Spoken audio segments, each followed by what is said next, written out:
Maħdum fl-1763 mill-artist Malti Francesco Zara u meqjus bħala wieħed mill-akbar xogħlijiet li qatt ħadem dal-artist b'qies ta' 370 cm b'550 cm.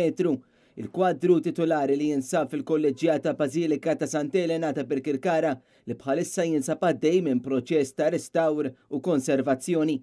Il-kumpanija Atelier del Restauro mexxija minn Marija Grazia Senzani u Valentina Lupo ġiet fdata għal dan il-proġett mill-kapitlu tal-kolleġjata Elenjana.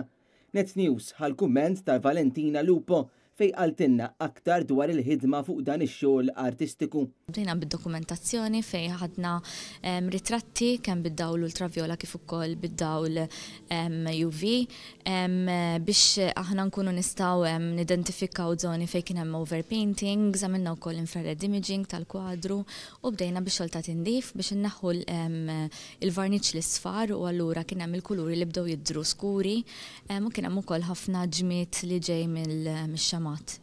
Intant ħadna l-kumment tal-prepostu fejn fihom ma naqas milli jfaħħar il-ġenerożità u l-ħidma tal-Karkariżi.